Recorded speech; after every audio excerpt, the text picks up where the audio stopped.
6ನೇ ಅಧ್ಯಾಯದ 32ನೇ ಶ್ಲೋಕ. ಆತ್ಮೌಪಮ್ಯೇನ ಸರ್ವತ್ರ ಸಮಂ ಪಶ್ಯತಿ ಯೋರ್ಜುನ ಸುಖಂ ವಾ ಯದಿ ವಾ ದುಃಖಂ ಸ ಯೋಗಿ ಪರಮೋ ಮತಃ. ಆತ್ಮೌಪಮ್ಯೇನ ಸರ್ವತ್ರ ಯಹ ಮಾಂ ಪಶ್ಯತಿ ಯಹ ಅರ್ಜುನ ಸುಖಂ ವಾ ಯದಿ ವಾ ದುಃಖಂ ಸ ಯೋಗಿ ಪರಮಃ ಮತಃ. ಅಂದ್ರೆ ಹಿಂದೆ ಬಂತು ಸರ್ವತ್ರ ಸಮದರ್ಶನ ಅಂತ. ಆ ಸರ್ವತ್ರ ಸಮದರ್ಶನ ಎಂಬುದಕ್ಕೆ ಇನ್ನೊಂದು ರೀತಿಯಲ್ಲಿ ಭಗವಂತ ವಿವರಣೆಯನ್ನು ಕೊಡ್ತಾ ಇದ್ದಾನೆ. ಸರ್ವತ್ರ ಸಮದರ್ಶನ ಒಂದರ್ಥ ಏನು? ಸರ್ವತ್ರ ಸಮದರ್ಶನ ಅಂತ ಹೇಳಿದ್ರೆ ಎಲ್ಲರಲ್ಲೂ ಇರತಕ್ಕಂಥ ಭಗವಂತನನ್ನ ಸಮಾನವಾಗಿ ಕಾಣಬೇಕು ಅನ್ನೋದು ಒಂದರ್ಥ, ಪ್ರಸಿದ್ಧವಾದ ಅರ್ಥ. ಮತ್ತೊಂದು ಅರ್ಥ ಇಲ್ಲಿ ಸರ್ವತ್ರ ನಾವು ಸಮದರ್ಶಿಗಳಾಗಿರಬೇಕು. ಏನದು ಎಲ್ಲರಲ್ಲೂ ಸಮದರ್ಶಿಗಳಾಗುವುದು ಅಂತ ಹೇಳಿದ್ರೆ ಸುಖಂ ವಾ ಯದಿ ವಾ ದುಃಖಂ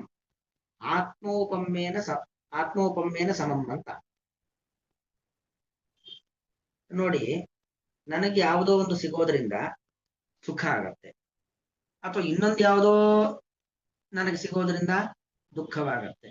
ನನಗೆ ಯಾವುದು ಸುಖಕ್ಕೆ ಕಾರಣವೋ ಮತ್ತೊಬ್ಬನಿಗೂ ಅದರಿಂದಲೇ ಸುಖ ಸಿಗತ್ತೆ. ನನಗೆ ಯಾವುದು ದುಃಖಕ್ಕೆ ಕಾರಣವೋ ಮತ್ತೊಬ್ಬರಿಗೂ ಅದರಿಂದ ದುಃಖವೇ ಆಗತ್ತೆ. ಅಂದ್ರೆ ನನಗೆ ಯಾವುದು ಬೇಕು ಅಂತ ಬಯಸ್ತೀನೋ ಅದನ್ನೆಲ್ಲರಿಗೂ ಬೇಕು ಅಂತ ಬಯಸ್ಬೇಕು.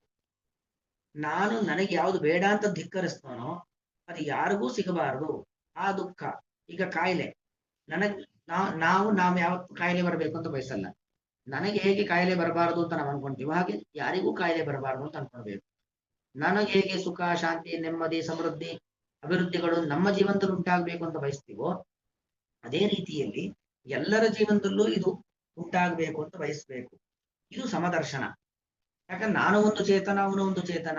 ನಮಗೂ ನೋಡಿ, ನಮ್ಮ ಮನೆಯಲ್ಲಿ ನಮ್ಮ ಮಗು ಬಿದ್ದರೆ ದುಃಖವಾಗತ್ತೆ, ಪಕ್ಕದ ಮನೆಗೆ ಬೆಂಕಿ ಹತ್ತುರಿದ್ರೆ ನಮ್ಗೆ ದುಃಖ ಆಗೋದಿಲ್ಲ. ಇದು ಸಮದರ್ಶನ ಅಲ್ಲ.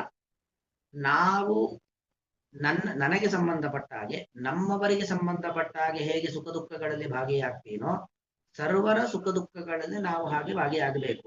ಅದರಿಂದ ಸಾಮಾಜಿಕವಾದ ಕಾಳಜಿಯನ್ನು ಕೃಷ್ಣ ಹೇಳ್ತಿದ್ದಾನೆ. ಅದಕ್ಕೆ ನಾವು ಪ್ರತಿನಿತ್ಯ ಪೂಜೆಯಲ್ಲೆಲ್ಲ ಹೇಳ್ತೀವಲ್ಲ, ಸ್ವಸ್ತಿ ಪ್ರಜಾಭ್ಯ ಪರಿಪಾಲಯಂತಾಂ ನ್ಯಾಯೇನ ಮಾರ್ಗೇಣ ಮಹಿಂ ಮಹಿಷಾಃ ಗೋಬ್ರಾಹ್ಮಣೇಭ್ಯ ಶುಭಮಸ್ತು ನಿತ್ಯಂ ಲೋಕಾಃ ಸಮಸ್ತಾಃ ಸುಖಿನೋ ಭವಂತು. ಸಮಸ್ತ ಲೋಕಾಃ ಸುಖಿನೋ ಭವಂತು. ಇಡೀ ಲೋಕ ಸರ್ವೇ ಸಜ್ಜನಾಃ ಸುಖಿನೋ ಭವಂತು ಎಂಬತಕ್ಕಂಥ ಭಾವನೆ ಇರಬೇಕು. ಕಾಲೇ ವರ್ಷದ ಪರ್ಜನ್ಯ. ನಾನು ಕೃಷಿ ಮಾಡಬೇಕು, ನನ್ನ ಹೊಲದಲ್ಲಿ ಮಾತ್ರ ಮಳೆ ಬರಬೇಕು ಅಂತಲ್ಲ, ಎಲ್ಲಾ ಕೃಷಿಕರು ಚೆನ್ನಾಗಿ ಕೃಷಿ ಮಾಡಬೇಕು, ಭೂಮಿ ಸಮೃದ್ಧವಾಗಿ ಬೆಳಬೇಕು. ಕಾಲೇ ವರ್ಷದ ಪರ್ಜನ್ಯ. ಎಲ್ಲ ಭಾವನೆಗಳು ಚೆನ್ನಾಗಿರಬೇಕು. ಸರ್ವೇ ಭವಂತು ಸುಖಿನಃ ಸರ್ವೇ ಸಂತು ನಿರಾಮಯಾಃ ಸರ್ವೇ ಭದ್ರಾಣಿ ಪಶ್ಯಂತು ಮಾ ಕಶ್ಚಿತ್ ದುಃಖವಾಗಬೇಕು.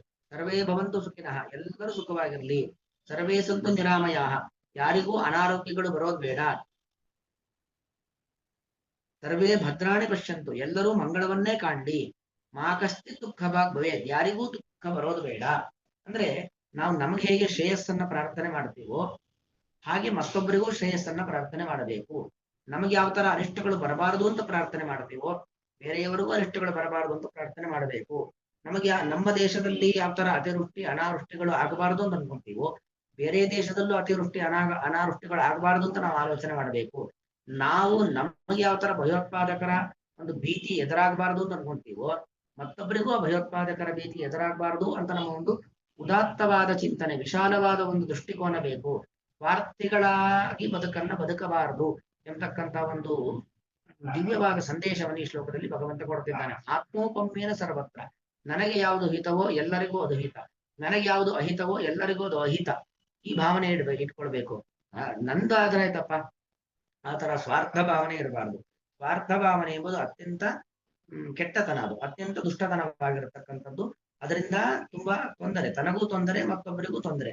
ಅದರಿಂದಾಗಿ ಆತ್ಮೋಪಮ್ಯೇನ ಸರ್ವತ್ರ ಸಮಂ ಯಹ ಪಶ್ಯತಿ ಸಮಾನವಾಗಿ ಯಾರು ಕಾಣ್ತಾನೋ ಸಹಯೋಗಿ, ಅವನೇ ನಿಜವಾದ ಸಾಧಕ, ಅವನೇ ನಿಜವಾಗಿರತಕ್ಕಂತಹ ಜ್ಞಾನಿ. ನನಗೆ ಮಾತ್ರ ಒಳ್ಳೇದಾದ್ರೆ ಸಾಕು, ಅವನಿಗೇನ್ ಬೇಕಾದ್ರೂ ಆಗ್ಲಿ, ಈ ಭಾವನೆ ಇರಬಾರದು. ಇನ್ನೂ ಕೆಲವರು ಕೆಟ್ಟ ಭಾವನೆ, ನನಗೆ ಆಗದೇ ಇದ್ರೂ ಪರವಾಗಿಲ್ಲ, ಅವನಿಗೆ ಕೆಟ್ಟದಾಗಬೇಕು ಅಂತ. ಇನ್ನೂ ಅತ್ಯಂತ ಕಠಿಣವಾಗಿರತಕ್ಕಂಥ ಅತ್ಯಂತ ತುಚ್ಛ ಸ್ವಭಾವ. ಇಂತಹ ಸ್ವಭಾವಗಳು ಮನುಷ್ಯನಿಗೆ ಎಂದೆಂದಿಗೂ ಇರಲೇಬಾರದು. ಅವನೇ ಪರಮಃ. ಪರಮಃ ಅಂದ್ರೆ ಶ್ರೇಷ್ಠ ಎಂಬುದಾಗಿ ಮತಃ. ಮತ ಅಂದ್ರೆ ನನ್ನ ಸಿದ್ಧಾಂತ, ನನ್ನ ಅಭಿಪ್ರಾಯ. ನನ್ನ ಅಭಿಪ್ರಾಯ ಭಗವಂತ ಹೇಳ್ತಕ್ಕಂಥ ಮಾತು. ನನ್ನ ಅಭಿಪ್ರಾಯದಲ್ಲಿ ಯಾರು ಸಾಧಕ ಅಂತ ಹೇಳಿದ್ರೆ, ಯಾರು ಸರ್ವಭೂತ ಹಿತಚಿಂತನೆಯನ್ನ ಮಾಡ್ತಾನೋ, ಸಮಾಜದ ಸ್ವಾಸ್ಥ್ಯವನ್ನ ಕಾಪಾಡ್ಲಿಕ್ಕೆ ಕಟಿಬದ್ಧನಾಗಿರ್ತಾನೋ, ನನಗೆ ಯಾವುದು ಅಹಿತವೋ ಎಲ್ಲರಿಗೂ ಅದು ಅಹಿತ, ನನಗೆ ಯಾವುದು ಹಿತವೋ ಎಲ್ಲರಿಗೂ ಅದು ಹಿತವಾದದ್ದು, ನಾನು ನನ್ನ ಹಿತವನ್ನ ಬಯಸುವಂತೆ ಎಲ್ಲರ ಹಿತವನ್ನ ಬಯಸಬೇಕು, ನಾನು ನನ್ನ ಅಹಿತವನ್ನ ಪರಿತ್ಯಾಗ ಮಾಡುವಂತೆ, ನನಗೆ ಅಹಿತವಾಗದಂತೆ ನಾನು ನನ್ನನ್ನ ಯಾವ ತರ ಸಂರಕ್ಷಣೆ ಮಾಡ್ಕೊಳ್ತೀನೋ ಹಾಗೆ ಎಲ್ಲರಿಗೂ ಅಹಿತವಾಗದಂತೆ ಎಲ್ಲರನ್ನೂ ಸಂರಕ್ಷಣೆ ಮಾಡಬೇಕಾದ ನನ್ನ ಜವಾಬ್ದಾರಿ. ಇಷ್ಟು ಒಂದು ಸಾಮಾಜಿಕವಾದ ಕಾಳಜಿಯನ್ನು ಹೊತ್ತಿರತಕ್ಕಂಥ ವ್ಯಕ್ತಿ ಇದ್ದಾನಲ್ಲ, ಅವನು ಸಾಧಕ, ಅವನೇ ಪರಮ, ಅವನೇ ಶ್ರೇಷ್ಠ ಎಂಬುದಾಗಿ ನನ್ನ ಅಭಿಪ್ರಾಯ. ಅಂದ್ರೆ ನೋಡಿ, ಎಷ್ಟು ಧರ್ಮಾಚರಣೆ ಎಂಬತಕ್ಕಂಥದ್ದು ಅದು ಕೇವಲ ಒಂದು ಸ್ವಾರ್ಥದ ಒಂದು ಭಾವನೆ ಅಲ್ಲ. ಇವತ್ತು ನೋಡಿ, ನಾರದಾದಿ ಮಹರ್ಷಿಗಳು ಅವರು ಮಾಡಿರ್ತಕ್ಕಂಥ ಸಾಧನೆ, ಅವರು ಕೊಟ್ಟಂತ ಜ್ಞಾನ, ಅವರು ಬೇರೆ ಬೇರೆ ಮಾಡಿರ್ತಕ್ಕಂಥ ಕೆಲಸಗಳು, ಅದ್ಯಾವುದು ಕೂಡ ಸ್ವಾರ್ಥ ಭಾವನೆಯಿಂದ ನಡೆದದ್ದಲ್ಲ. ಮತ್ತೇನು ಮತ್ತೊಬ್ಬರಿಗೋಸ್ಕರ. ಕೃಷ್ಣ ಭಗವಂತ ಅರ್ಜುನನಿಗೆ ಗೀತೋಪದೇಶವನ್ನ ಮಾಡಿದ್ದಾನೆ, ಅವನಿಗೋಸ್ಕರ ಕೊಟ್ಟಿದ್ದ, ಕೃಷ್ಣನಿಗೋಸ್ಕರ ಕೊಟ್ಟಿದ್ದ, ಅಥವಾ ಅರ್ಜುನನನ್ನ ಆಪ್ತ ಮಿತ್ರ ಅವನಿಗೊಬ್ನಿಗೆ ಮಾತ್ರ ಸಾಕು ಅಂತ ಉಪದೇಶ ಕೊಟ್ಟನ? ಇಲ್ಲ. ಅರ್ಜುನನನ್ನ ನಿಮಿತ್ತೀಕರಿಸಿಕೊಂಡು ಸಮಸ್ತ ಜಗತ್ತಿಗೆ ಒಳ್ಳೇದಾಗ್ಲಿ, ಸಮಸ್ತ ಜಗತ್ತಿನ ಅನಿಷ್ಟಗಳು ದೂರವಾಗ್ಲಿ ಅಂತ ಗೀತೋಪದೇಶವನ್ನು ಮಾಡಿದ. ಹೀಗೆ ನಾವು ಬರೀ ನಮ್ಮ ಶ್ರೇಯಸ್ಸನ್ನ ಮಾತ್ರ ಬಯಸುವಂಥದ್ದಲ್ಲ, ಸಕಲ ಸಮಾಜದ ಶ್ರೇಯಸ್ಸನ್ನ ಬಯಸಬೇಕು ಅನ್ನೋದು ಶ್ರೀಕೃಷ್ಣನ ಒಂದು ಉದಾತ್ತವಾದ ಚಿಂತನೆ. ಅರ್ಜುನ ಇದೆಲ್ಲ ಬರ್ಬೇಕಾದ್ರೆ ನೋಡಿ, ನಾವೇನಾಗ್ಬೇಕು ಅಂದ್ರೆ ಅರ್ಜುನರಾಗ್ಬೇಕು. ಅರ್ಜುನರಾಗೋದು ಅಂದ್ರೆ ಅರ್ಥ ಏನು? ಅರ್ಜುನ ಅಂದ್ರೆ ಬಿಳಿ ಬಣ್ಣ ಅಂತ ಅರ್ಥ. ಬಿಳಿ ಬಣ್ಣ ಎಂಬುವಂಥದ್ದು ಸತ್ವಗುಣದ ಸಂಕೇತ. ನಮ್ಮಲ್ಲಿ ಎಷ್ಟು ಸಾತ್ವಿಕ ಚಿಂತನೆಗಳು, ಸಾತ್ವಿಕ ಆಲೋಚನೆಗಳು, ಸಾತ್ವಿಕವಾದ ಮನಸ್ಸು ನಮ್ಮದಾಗುತ್ತೋ ಆಗ ನಾವು ಹೀಗಿರ್ಲಿಕ್ಕೆ ಸಾಧ್ಯ. ನಮ್ಮಲ್ಲಿ ಸಾತ್ವಿಕತೆ ಇಲ್ಲದೇನೆ ಈ ಆಲೋಚನೆ ಬರ್ಲಿಕ್ಕೆ ಸಾಧ್ಯವೇ ಇಲ್ಲ. ಎಷ್ಟೋ ಜನರಿಗೆ ಇಂಥ ವಿಚಾರಗಳು ಗೀತೆಯನ್ನು ಓದಿ ತಿಳ್ಕೊಂಡಿರ್ತಾರೆ, ಆದರೂ ಕೂಡ ಮತ್ತೊಬ್ಬರಿಗೆ ನಾವು ಒಳ್ಳೇದು ಮಾಡಬೇಕು, ಮತ್ತೊಬ್ಬರಿಗೆ ಕೇಡನ್ನ ಬಯಸಬಾರ್ದು ಎಂಬತಕ್ಕಂಥ ಭಾವನೆ ಹುಟ್ಟುವುದೇ ಇಲ್ಲ. ಯಾಕೆ ಹುಟ್ಟುವುದಿಲ್ಲ? ಅವರ ಸ್ವರೂಪವೇ ಅತ್ಯಂತ ರಾಜಸ, ಅತ್ಯಂತ ತಾಮಸವಾಗಿರುತ್ತೆ. ಹಾಗಾಗಿ ಗೀತೆಯೇ ಮೊದಲಾಗಿರ್ತಕ್ಕಂಥ ಗ್ರಂಥವನ್ನು ಓದಿದರೂ ಕೂಡ ಕೆಲವರಲ್ಲಿ ಒಳ್ಳೆಯ ಭಾವನೆ ಬರೋದೇ ಇಲ್ಲ. ಸಾಕ್ಷಾತ್ ಕೃಷ್ಣ ಪರಮಾತ್ಮ ಹೋಗಿ ಹೇಳಿದ್ರು ಕೂಡ ದುರ್ಯೋಧನ ಒಂದು ಮನಸ್ಥಿತಿ, ದುಶಾಸನ ಒಂದು ಮನಸ್ಥಿತಿ ಸರಿ ಆಗ್ಲೇ ಇಲ್ಲ. ಸಾಕ್ಷಾತ್ ಕೃಷ್ಣನೇ ಹೋಗಿ ಉಪದೇಶ ಮಾಡಿದ್ದಾನೆ, ಹೋಗಿ ಮಾತಾಡಿದ್ದಾನೆ, ಸಂಧಾನಗಳನ್ನ ಮಾಡಿದ್ದಾನೆ, ಆದರೂ ಸರಿಯಾಗಿಲ್ಲ. ಯಾಕೆ? ಅವರ ಸ್ವಭಾವವೇ ಅತ್ಯಂತ ತಾಮಸವಾದದ್ದು. ಹಾಗಾಗಿ ಯಾರು ಈ ಒಂದು ಒಳ್ಳೆಯ ಮಾರ್ಗದಲ್ಲಿ ಇರ್ತಾರೋ ಅವನೇ ಶ್ರೇಷ್ಠನಾಗಿರತಕ್ಕಂಥ ವ್ಯಕ್ತಿ. ಇದೆಲ್ಲ ಒಳ್ಳೆಯ ಮಾರ್ಗದಲ್ಲಿ ಇರಬೇಕು ಅಂತ ಆದ್ರೆ ಸಾತ್ವಿಕರಾಗಿದ್ರೆ ಮಾತ್ರ ಸಾಧ್ಯ, ಹೊರತು ಇಲ್ಲ ಅಂದ್ರೆ ಗೀತೆ ಓದಿದ ಮಾತ್ರಕ್ಕೆ ಅವನಲ್ಲಿ ಒಳ್ಳೆ ಆಲೋಚನೆ ಬರೋದಿಲ್ಲ. ಅವನೆಲ್ಲ ಒಂದು ಒಳ್ಳೆ ಗುಣ ಇರಬೇಕು, ಸಾತ್ವಿಕತೆ ಇರಬೇಕು.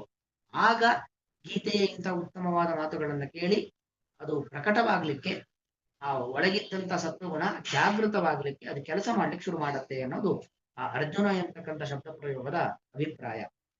ಅರ್ಜುನ, ಎಲೆ ಅರ್ಜುನನೇ, ಸುಖಂ ವಾ ಸುಖವನ್ನಾಗಲಿ, ಯದಿವಾ ಅಥವಾ ದುಃಖವನ್ನಾಗಲಿ, ಸರ್ವತ್ರ ಎಲ್ಲ ಸಜ್ಜನರಲ್ಲೂ ಆತ್ಮೋಪಮ್ಯೇನ ತನ್ನದೇ ದೃಷ್ಟಾಂತದಿಂದ ಸಮಾನವಾಗಿ ತನ್ನ ಸುಖದಂತೆಯೇ ಇತರರ ಸುಖವೆಂದು, ಅಥವಾ ತನ್ನ ದುಃಖದಂತೆಯೇ ಇತರರ ದುಃಖ.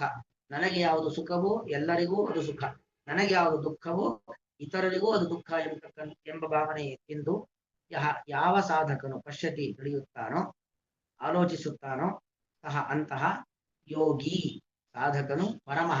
ಪರಮಃ ಅಂದ್ರೆ ಉತ್ತಮ, ಶ್ರೇಷ್ಠ ಎಂಬುದಾಗಿ ಮತಃ ನನ್ನ ಅಭಿಪ್ರಾಯವು, ನನ್ನ ಅಭಿಪ್ರಾಯದ ಪ್ರಕಾರವಾಗಿ ನನ್ನಂತೆ ಎಲ್ಲರನ್ನ ಕಾಣುವವನು, ಅವನೇ ಶ್ರೇಷ್ಠನಾದವನು. ನನಗೊಳ್ಳೆಗಾರ ಸಾಕಪ್ಪ, ಅವನಿಗೆ ಹಾಳಾಗ್ಲಿ ಎಂತಕ್ಕಂಥ ಭಾವನೆ ಇದ್ದವನು ಸಾಧಕನಲ್ಲ, ಉತ್ತಮನಲ್ಲ. ಉತ್ತಮನಲ್ಲ ಅಂದ್ರೆ ಅರ್ಥೇನು? ಅವನು ಅತ್ಯಂತ ಅಧಮ, ಬರೀ ಸ್ವಾರ್ಥ ಚಿಂತನೆ ಎಂಬುವಂಥದ್ದು ಮನುಷ್ಯನ ಒಂದು ದುರ್ಗುಣ. ಅಂತಹ ಸ್ವಾರ್ಥ ಚಿಂತನೆ ಎಂಬತಕ್ಕಂಥ ದುರ್ಗುಣವನ್ನ ಬಿಡಬೇಕು ಎಂಬತಕ್ಕಂಥದ್ದು ಇದರ ಒಟ್ಟು ಅಭಿಪ್ರಾಯ. ಆತ್ಮೋಪಮ್ಯೇನ ಸರ್ವತ್ರ ಸಮಂ ಪಶ್ಯತಿ ಯೋರ್ಜುನ, ಸುಖಂ ವಾ ಯದಿ ವಾ ದುಃಖಂ ಸ ಯೋಗಿ ಪರಮೋ ಮತಃ. ಶ್ರೀಕೃಷ್ಣಾರ್ಪಣಮಸ್ತು.